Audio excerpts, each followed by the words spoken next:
When this trip was first in the concept stage, I remember thinking to myself, travelling all the way to Europe in autumn doesn't really make sense. Why wouldn't you go in winter where you can experience the snow and the skiing and the cold weather, or go in summer or spring where you can experience the warm weather and things like that? But as I've been here, I've realised that autumn is actually kind of the best of everything.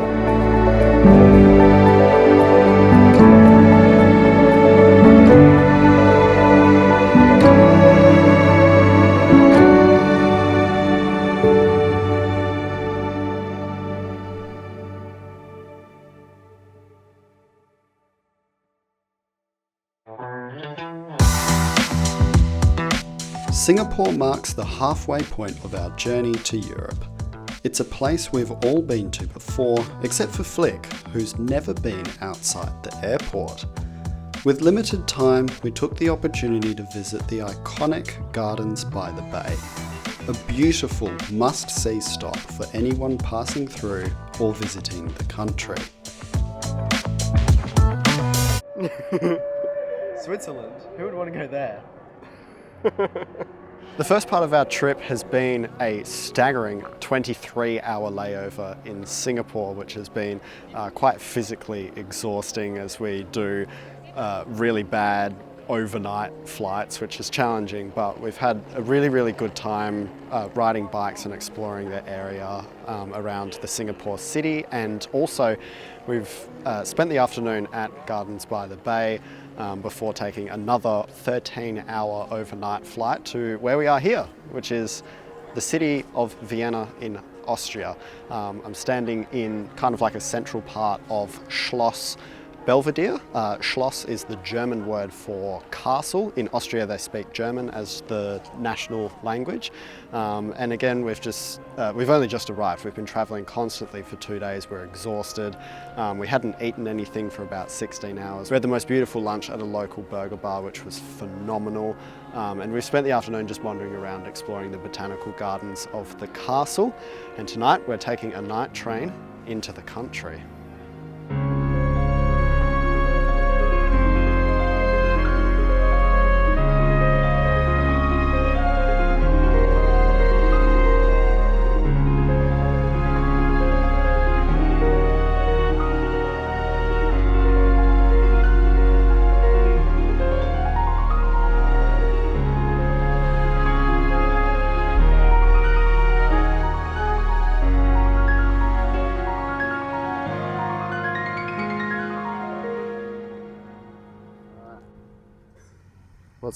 What's happening? Handstand time.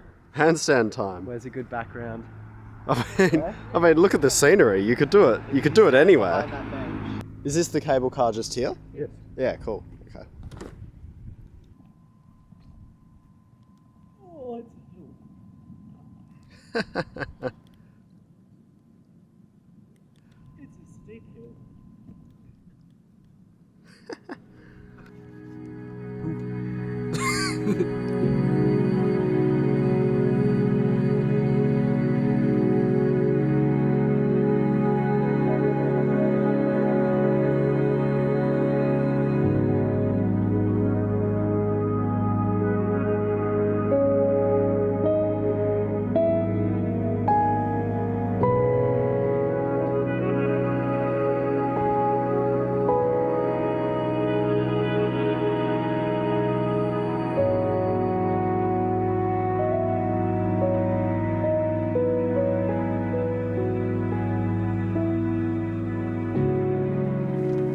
Alright, so what's been happening is we took 2 trains, an overnight train from Vienna to Zurich in Switzerland. We're in Switzerland now. And then we transferred and we've taken another train even further into the countryside, where we are now hiking to the Aisha guest house, which is a cabin that's built suspended into the side of the mountain. The visibility is very poor, which apparently is not typical for this time of year in autumn. The scenery here has been absolutely incredible. Beautiful, beautiful landscape. We're hoping that this kind of overcast fog cloud. God, you can tell I'm at the top of a mountain. We're hoping it clears up either tonight or in the morning, so that we get some better views. We were looking online obviously before we booked here, and it's absolutely incredible, so we can't wait. But in the meantime, we'll settle into the cabin and see how we go. So that was the door I came out before, but there's no handle on that. Oh, okay. The handle's been removed.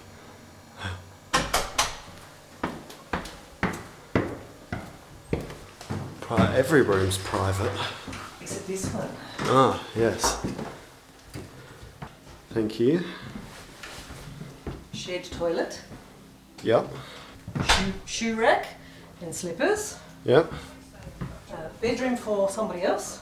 Yep.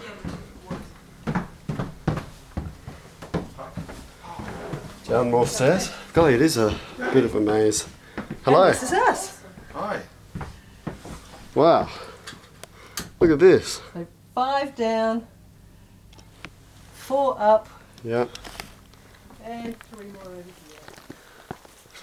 So we've had a brief explore of the guest house, and even in just that time, the cloud has begun to clear up a bit. So we've gone on another hike straight away, and there's so much more to see now. Have a look at these incredible views. This is what we've come for. Here we have Emily, who's operating a backup camera for the trip. Yes. So shout out to Emily and her apple. Hang on. So Ryan was saying earlier that the apples are really, really crunchy here, which is cool because they're very, very yummy. So if you wanna give us your best crunch.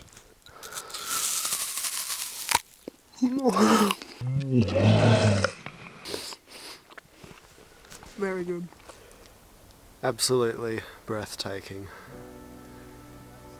So now on to dinner and whatever adventures tomorrow holds. Treated to a beautiful candlelight dinner inside the cabin, as the evening came to a close, we hoped that by the morning the rest of the foggy cloud would clear. And clear up it did.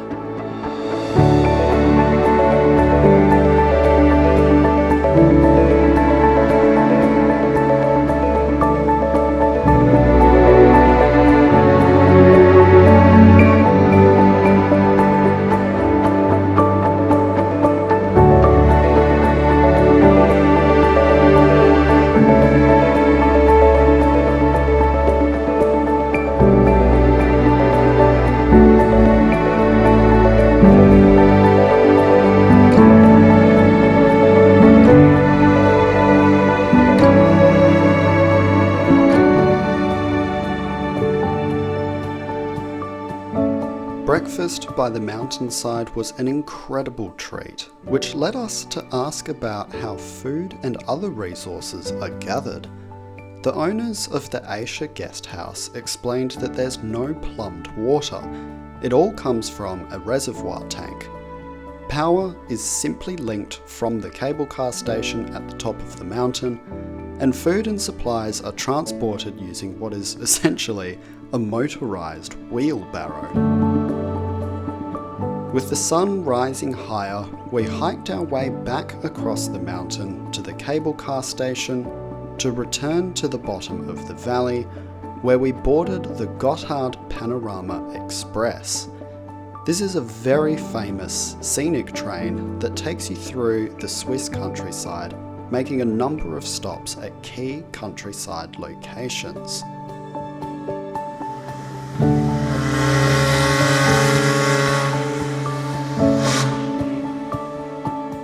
As we continue through the mountains, the scenery is incredible, and even the locals are happy to see us.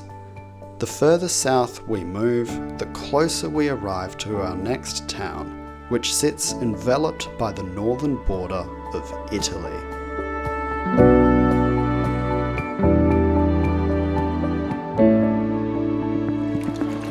Explain what we're going to do now. We're going to walk through the town, and and then along the lake and go for a swim. That's it. I'm going to go for a swim. You're going to film. I'm going to watch. Jazz is going to watch and applaud. What? That's it. Applaud your swimming abilities. Yeah. Oh, and also, Dad is going to pay me, how much was it? One Aussie. 1 cent cent per for every second? second that I stay in the water. Yeah. So, dinner's on Dad. Oh, look at this car. Impressed by the sight of a car in the small Italian town, we had no idea what surprise awaited us that would end up being a bucket list style experience for a car enthusiast like myself. Oh, what? Quick, film this. Yeah, yeah.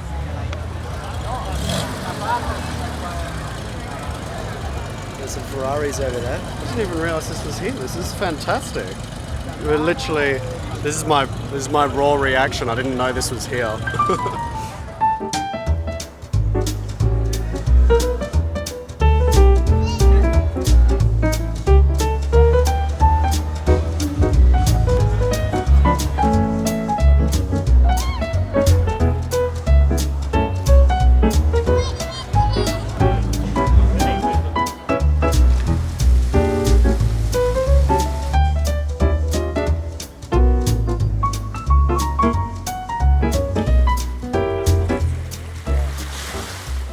Alright, how are we feeling? Bit nervous. I genuinely have no clue how cold it's going to be. But it's for the thrill, for the fun of it.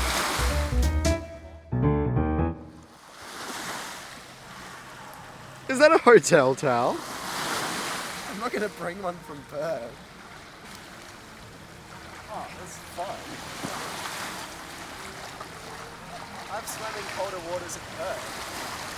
So, the Gotthard Panorama Express train has delivered us to the town of Lugano, which is the southernmost point of, or the southernmost main town of Switzerland, which is surprising. We are actually still in Switzerland, but the town of Lugano is kind of enveloped by the northern part of Italy. So that's why when you kind of look around this region, it just looks like Italy. And a lot of people speak Italian here. It's basically just like the Italian part of Switzerland. We are going into Italy later in the trip, but this is kind of our first taste of it, which is really cool. Seeing the car show is really, really cool. Obviously, big car enthusiast for me, it's like a dream to experience European cars in Europe, particularly classic cars, of which there was many. That's really, really cool to me, and that's a real highlight. To see the cars in the town and everything is just awesome. That's why I love my BMW. I'd love to be able to drive it here. That would be fantastic. Cool motorcycles too that went past. I didn't actually get to film them, but yeah, I keep looking around because the scenery is just absolutely incredible, and yeah, you just want to like soak up every part of it, as Ryan is literally doing in the water. I'll warm up a bit. All right, what's the verdict? Yeah, it's colder at Perth in winter. This is fine. The coldest I've swam in was with Lucky over east in the Otways. That was the coldest. But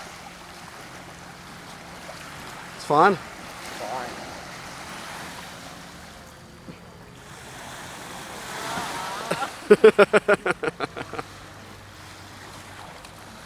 So we just thought while we're here, we might as well just grab a house.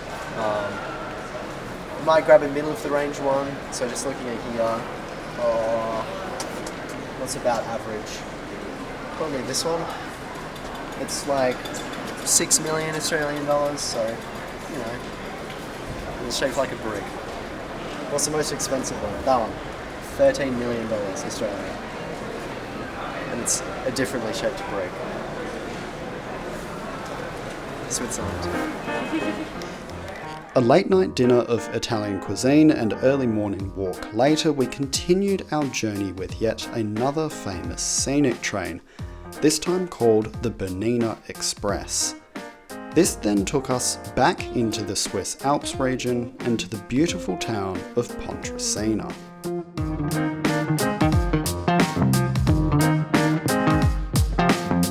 Our first activity in Pontresina was the Dia Veleza glacier hike, the most physically demanding activity we'd be doing on the entire trip.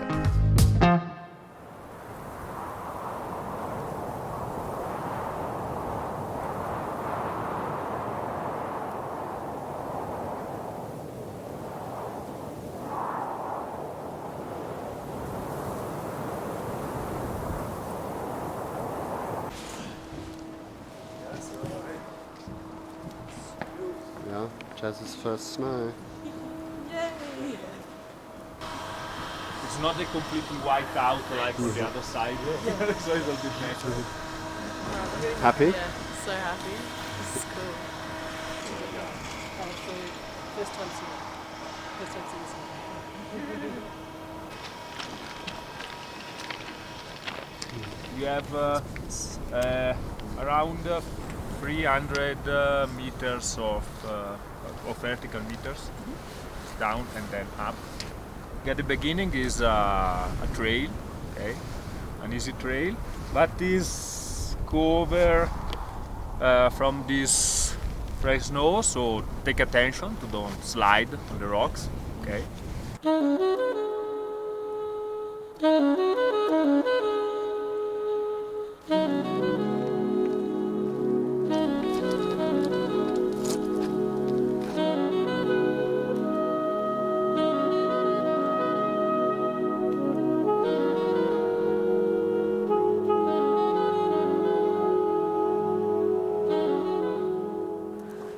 All right, hello, it's my turn to talk.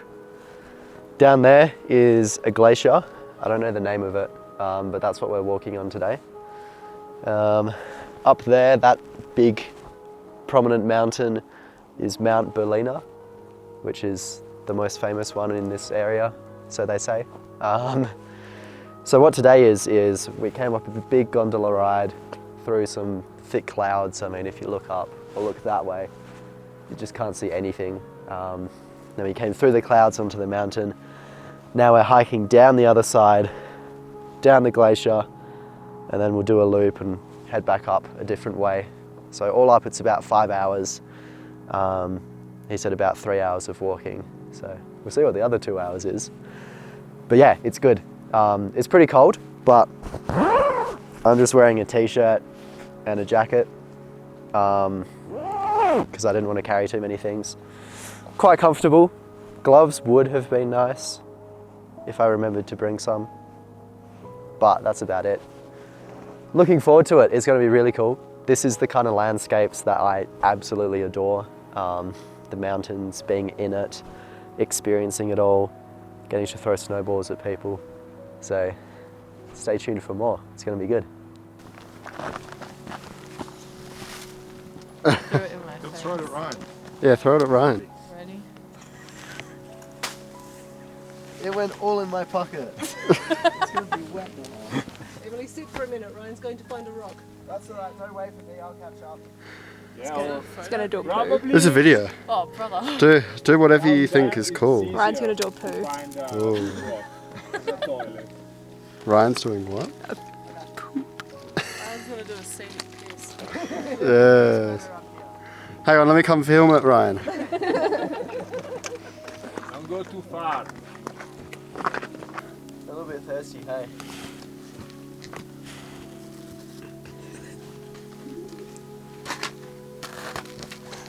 Hey, where'd you guys go?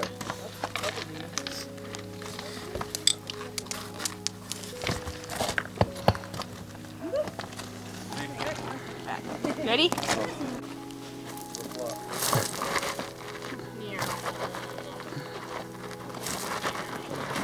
Who would win? Thousands of years of intuitive hiking techniques or meow?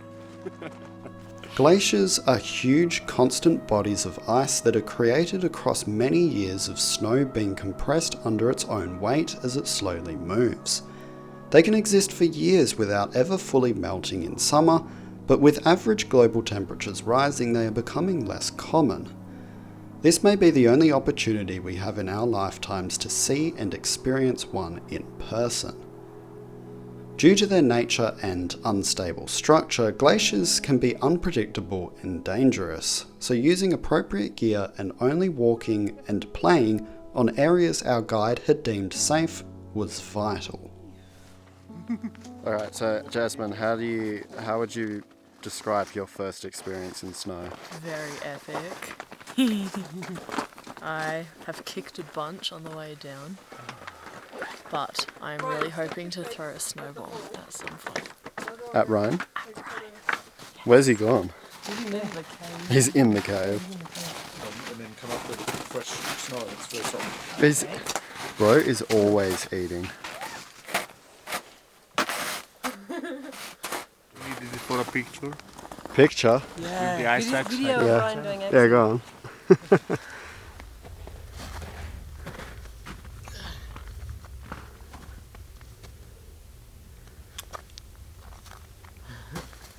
Oh, it's so tiring. So many photos of Ryan. It's for the altitude. Yeah. Yeah. It's more difficult. Give us your verdict. Good. No, I reckon best hike we've been on. Very, very closely, it's probably equal to the one we did in Japan through the snow forest. But this one was more epic. That one was more like magical, I guess. But yeah, it was good. It was really good. Awesome weather. I mean, it's a bit cloudy up here now, but down there was nice and clear. So I haven't filmed some talking parts in a few days, mainly because I've gotten a bit sick, but also because we've been doing lots, which is really cool. We spent 3 nights in a chalet, cottage, whatever you want to call it, in Pontresina with an absolutely stunning view. And we spent one day hiring electric bicycles to explore around the town. Obviously I couldn't really take my camera with me for this part, but this was really, really cool. A fantastic experience, a great way to explore the small European towns and villages that we've been staying in. Our plan was then to travel from Pontresina to Zermatt via what was called a glacier train, but it was cancelled due to track maintenance.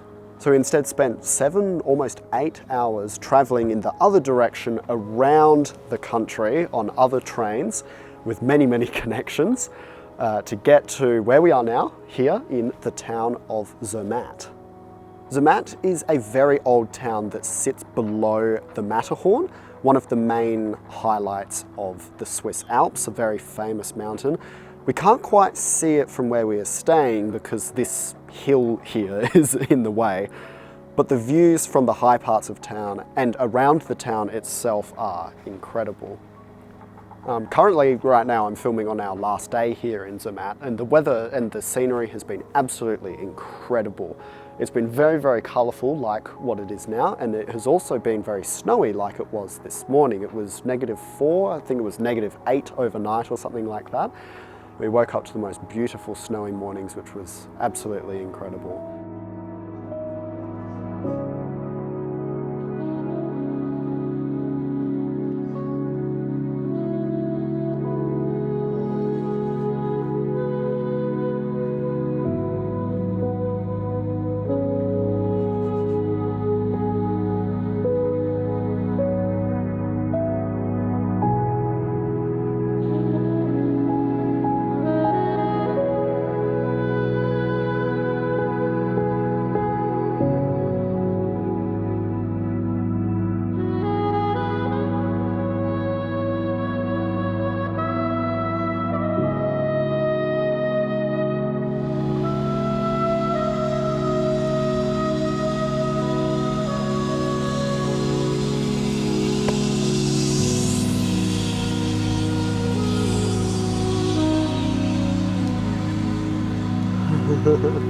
That's really cool.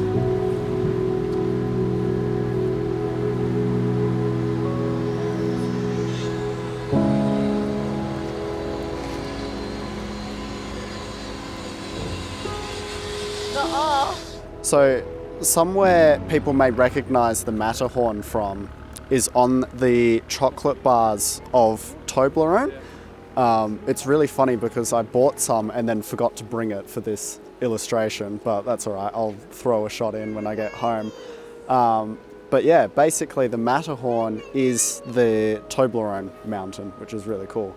Also just behind me is what is known as the highest point in Europe in terms of altitude that you can get to without climbing. Obviously you can go to the peaks of different mountains across the Alps and things like that, and you can be like physically higher in terms of sea level, but that just over there is the highest point in Europe you can get to without climbing. As the early morning snow melted, we continued to explore the peaceful little town.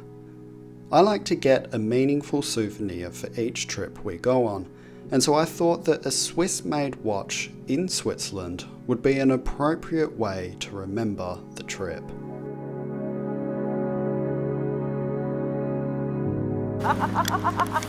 Oh! It's tucked into my jacket as well.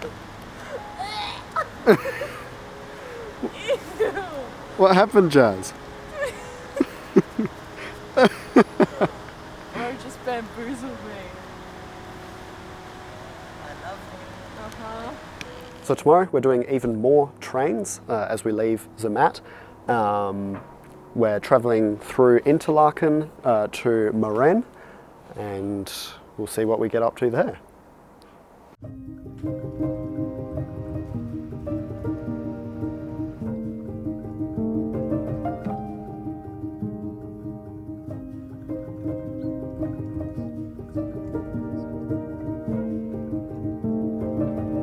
So here we are in the town of Mürren. It's incredibly quiet. The group is having a bit of a rest day, just doing whatever we want, exploring around. Flick and I have chosen to go on a hike to see this, which is called the Spruits Waterfall.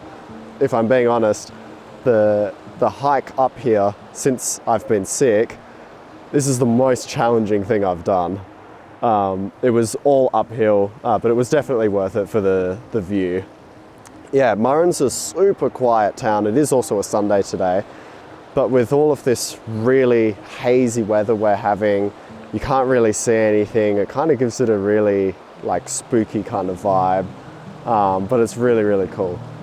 So I can't wait to see more of it.